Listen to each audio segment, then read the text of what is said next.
Question number 3 लिखा हुआ है, Zara and Pena are the shareholders and directors of Q Limited. The company directors of Q Limited have provided the following trial balance. तो नीचे हमें Q Limited का trial balance दिया हुआ है at 31 जनवरी 2024 और हम लोग अगर इसके नीचे जाएं तो एडिशनल इंफॉर्मेशन दी हुई है। नंबर 1 लिखा हुआ है, inventory at 31 January 2024 was valued at $4,720 और हमें इसका पता है कि हम इसको cost of goods sold statement जब बनाते हैं वहां इसको यूज करेंगे। नंबर 2 लिखा हुआ है, depreciation on fittings is to be charged at 10% per annum using the straight line method. याद रखें कि किसी भी नॉन करंट एसेट्स की अमाउंट ऑफ डेप्रिसिएशन एक्सपेंस को रिकॉर्ड करना, उसका मतलब ये हुआ कि आप मैचिंग प्रिंसिपल को फॉलो करते हुए उस नॉन करंट एसेट्स की जो कॉस्ट है उसको आप एलोकेट कर रहे हैं over the useful life of that non current asset. ठीक है, तो मैचिंग प्रिंसिपल के अलावा कॉस्ट प्रिंसिपल है, गोइंग कंसर्न प्रिंसिपल है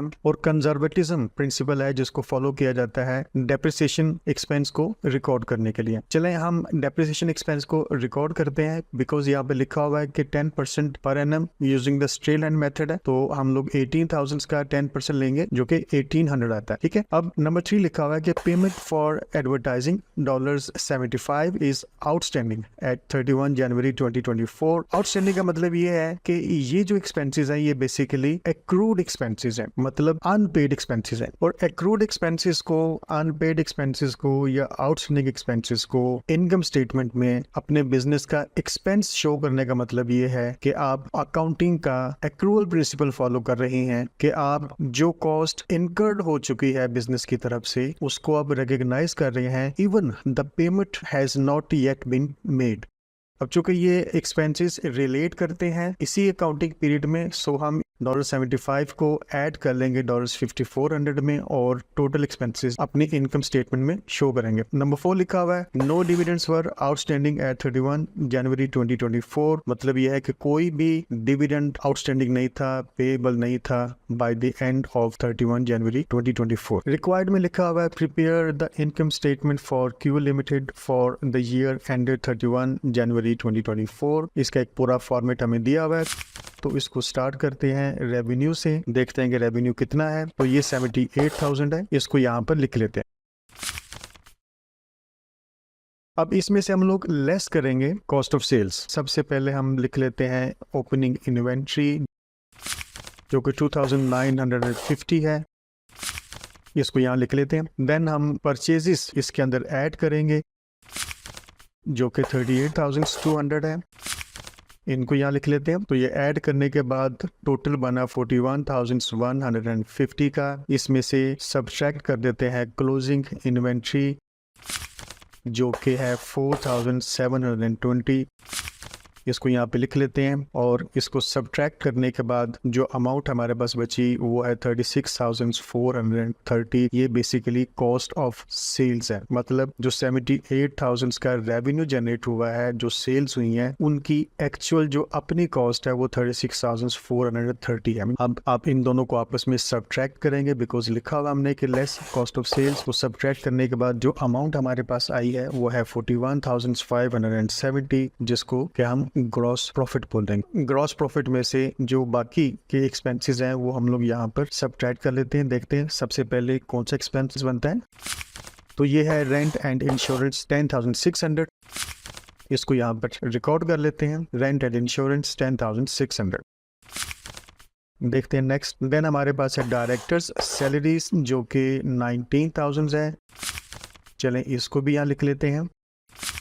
देन उसके बाद जनरल एक्सपेंसेस है 3,420 के, इसको यहाँ लिख लेते हैं। देन एडवर्टाइजिंग है, इस पे हमें पता है कि ये 5,400 है, इसमें $75 ऐड करेंगे जो कि आउटस्टैंडिंग है, तो इसको यहाँ पे लिखते हैं और इनका टोटल बनता है 5,475। देन हम रिकॉर्ड करेंगे डेप्रिसिएशन ऑफ फिटिंग्स, इसको हमने ऑलरेडी कैलकुलेट किया हुआ है जो कि बनती है 10% के हिसाब से 1,800।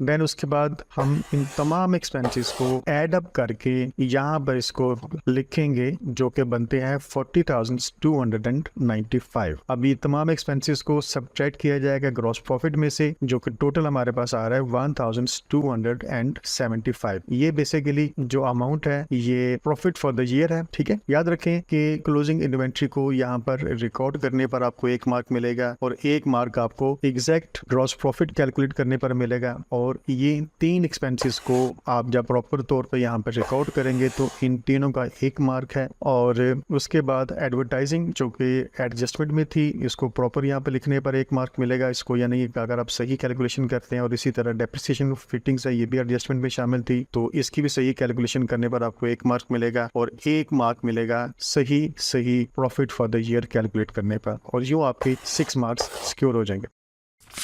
क्वेश्चन नंबर 1 का पार्ट बी है, calculate the retained earnings at 31 January 2024। और आपको पता है कि रिटेन्ड अर्निंग का ओपनिंग बैलेंस हमें गिवन है, तो चलें देखते हैं कि ट्रायल बैलेंस में कितनी अमाउंट गिवन है। ये है 2,297। चलिए इसको यहाँ पे लिखते हैं, ओपनिंग बैलेंस 2,297। अब इसमें हम profit for the year add करेंगे जो भी रिसेंटली हमने कैलकुलेट किया, देखते हैं वो कितना है, और वो है 1,275। चलिए इसको यहाँ पे लिखते हैं। इसको लिखने के बाद जो टोटल हमारे पास बना है वो 3,572 का है। अब इसमें से हम कोई भी डिविडेंड अगर कंपनी ने पे किया है तो वो इसमें से माइनस करेंगे, तो ये अमाउंट है बेसिकली 2,500। और नीचे लिखा हुआ है कि कोई भी डिविडेंड आज की डेट तक यानी कि 31 जनवरी 2024 तक आउटस्टैंडिंग नहीं है। दैट मीन्स कि कोई भी अनपेड डिविडेंड नहीं है। सो जितना भी डिविडेंड था वो पे कर दिया गया। तो चलो यहाँ पे लिखते हैं लेस डिविडेंड पेड 2,500, और जब इसको सब्ट्रैक्ट करेंगे 3,572 में से तो अमाउंट बनती है 1,072। ठीक है, और इस अमाउंट को हम कहेंगे क्लोजिंग बैलेंस। इसी तरह प्रॉफिट फॉर द ईयर को यहाँ पर प्लेस करने का आपको 1 मार्क मिलेगा, और जो डिविडेंड पेड है उसको यहाँ पर सब्ट्रैक्ट करने पर आपको 1 मार्क मिलेगा, और 1 मार्क आपको सही क्लोजिंग बैलेंस फाइंड आउट करने पर मिलेगा, और यूँ आपके 3 मार्क्स सिक्योर हो जाएंगे। ठीक है, क्वेश्चन नंबर 1 का पार्ट सी लिखा हुआ है, prepare the statement of financial position for Q limited at 31 January 2024। Statement of financial position at 31 January 2024 का एक परफॉर्मा में दिया हुआ है, हम इसको बना लेते हैं। आपको पता है कि इसको हम लोग नॉन करंट एसेट्स से स्टार्ट करते हैं, तो चले लिखते हैं नॉन करंट एसेट्स और देखते हैं कि ट्रायल बैलेंस में हमारे पास कौन कौन से नॉन करंट एसेट्स हैं। तो इसमें जो सबसे पहले है वो है फिटिंग्स, इसको हम लोग कॉस्ट पे लिख लेते हैं। चलिए यहाँ पे लिखते हैं फिटिंग्स एट कॉस्ट, और इसमें से लेस कर देंगे हम जितनी भी डेप्रिसिएशन है, मतलब जो एक्यूमुलेटेड डेप्रिसिएशन है वो इसमें से माइनस करेंगे। अब देखते हैं कि वो कितनी अमाउंट है।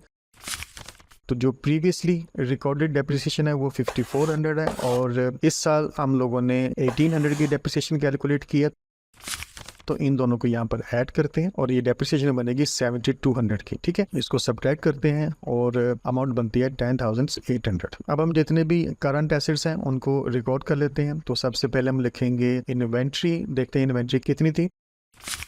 तो ये अमाउंट थी $4,720 की। अब देखते हैं और कौन सा करंट एसेट है। ये लिखा हुआ है जी कैश एट बैंक, इसकी अमाउंट है 915। चलिए इसको यहाँ लिखते हैं। इसके अलावा हमारे पास और कोई भी करंट एसेट नहीं है। यहाँ पर करंट एसेट्स का टोटल कर लेते हैं जो कि बनता है 5,635 का। अब ये जो करंट एसेट्स हैं और जो नॉन करंट एसेट्स हैं इन दोनों को ऐड कर लेते हैं जो कि 16,435 का टोटल बनता है। ठीक है, इसको क्लोज कर देते हैं। चलें अब इक्विटी एंड लायबिलिटीज को कैलकुलेट करते हैं। देखते हैं कि हमारे पास ऑर्डिनरी शेयर कैपिटल कितना है और वो है 13,000। ठीक है, यहाँ पे लिख लेते हैं। देन अभी हमने यहाँ पर अभी जो रिटेन्ड अर्निंग्स है वो कैलकुलेट की है पार्ट बी में, और ये अमाउंट है 1,072 की। इसको यहाँ पर रिकॉर्ड कर लेते हैं। ठीक है, अब इसके अलावा तो और कोई चीज नहीं है जो कि इक्विटी का पार्ट बनती हो, तो इन दोनों को ऐड करते हैं जो कि टोटल बनता है 14,072। राइट, अब रिकॉर्ड कर लेते हैं करंट लायबिलिटीज। तो देखते हैं जी हमारे पास ट्रायल बैलेंस में कौन कौन सी करंट लायबिलिटीज गिवन है। ये ट्रेड पेबल्स हमें गिवन है 2,288 के, इसको यहाँ पे लिख लेते हैं। Trade payables 2,288। देन हमारे पास ये एडजस्टमेंट में आउटस्टैंडिंग एडवर्टाइजिंग थी जो कि अभी तक नहीं पे की थी।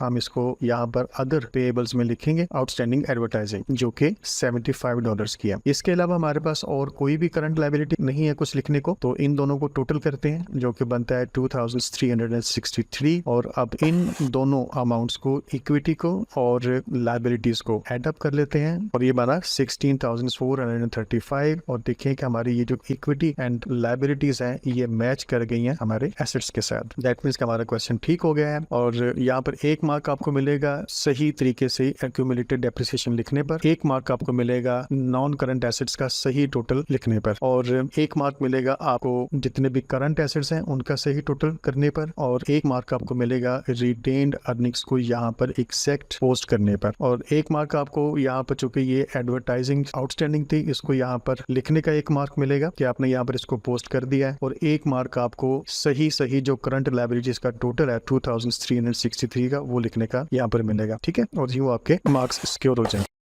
नेक्स्ट पेज पे लिखा हुआ है कि Zara and Penia would like to expand the company and increase sales. In order to do this, they are considering increasing the amount spent on advertising by 100%. Part D लिखा हुआ है advise Zara and Penia whether or not they should go ahead with the 100% increase in the amount spent on advertising. Justify your answer by providing 2 points in favor and 2 points against this increase. तो यहाँ पर याद रखें कि 2 marks आपको मिलेंगे favour में लिखने के और 2 मार्क्स आपको मिलेंगे अगेंस्ट जो पॉइंट्स हैं लिखने के और 1 मार्क आपको मिलेगा अपना सजेशन देने पे। ठीक है, तो चले मैं पहला अपना जो पॉइंट बता सकता हूँ 100% एडवर्टाइजिंग एक्सपेंस को इंक्रीज करने में, वो ये है कि अगर एडवर्टाइजिंग एक्सपेंस इंक्रीज कर दिया जाए तो हो सकता है कि इसकी वजह से जो बिजनेस की सेल्स हैं वो इंक्रीज हो जाए। आई मीन नए कस्टमर्स अट्रैक्ट हो जाएंगे और पॉसिबल है कि बिजनेस का रेवेन्यू बूस्ट कर जाए। तो चलो मैं इसको लिखता हूँ, the increase in advertising may lead to higher sales by attracting more customers potentially boosting revenue. अच्छा, दूसरा जो बेनिफिट मेरे हिसाब से वो ये हो सकता है कि अगर सेल्स इंक्रीज करती हैं तो हो सकता है कि बिजनेस की जो लेवल ऑफ इन्वेंट्री है वो कम हो जाए। आई मीन काफी सारा स्टॉक वो सेल होना शुरू हो जाए, अनसोल्ड स्टॉक कम हो जाएगा, ओवरऑल बिजनेस का जो कैश फ्लो है वो बेहतर हो जाएगा और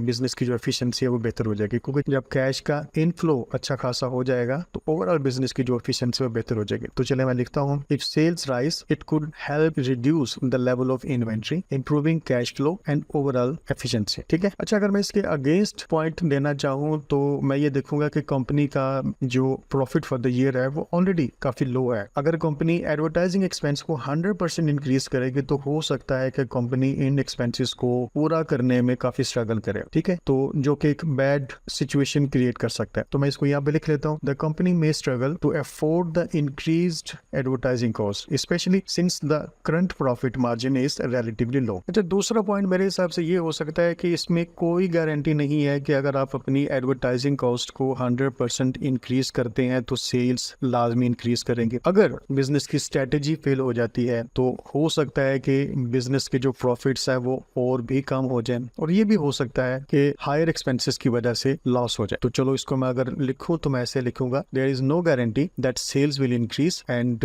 if the strategy fails the company may end up with reduced profit और even a loss due to the higher expenses. ठीक हो गया। अब अगर मैं अपना सजेशन दूं तो मैं इसके लिए कंपेयर करूंगा जो कंपनी का प्रॉफिट फॉर द ईयर है वो कितना है और जो बिजनेस ऑलरेडी एडवर्टाइजिंग में पे कर रही है वो कितनी अमाउंट है। तो मेरे हिसाब से कंपनी को ये ऑप्शन चूज नहीं करनी चाहिए बिकॉज प्रॉफिट ऑलरेडी कम है, 1275 का है और ऑलरेडी कंपनी जो पे कर रही है एडवर्टाइजिंग एक्सपेंस में वो 5475 का है। तो काफी सारा रिस्क बनता है कि हो सकता है कि जो प्रॉफिट्स है वो कम हो जाए या हो सकता है कि सेल्स इतनी ना इंक्रीज हो और एक्सपेंसेस काफी सारे इंक्रीज कर जाए जिसकी वजह से कंपनी लॉस में जा सकती है। तो मैं तो इसको कहूंगा कि 100% इंक्रीज इसको नहीं करना चाहिए। तो चलें मैं अपनी सजेशन लिखता हूँ, given that the companies profit is currently low $1,275 compared to the advertising spent $5,475. The risk of reducing profits or incurring a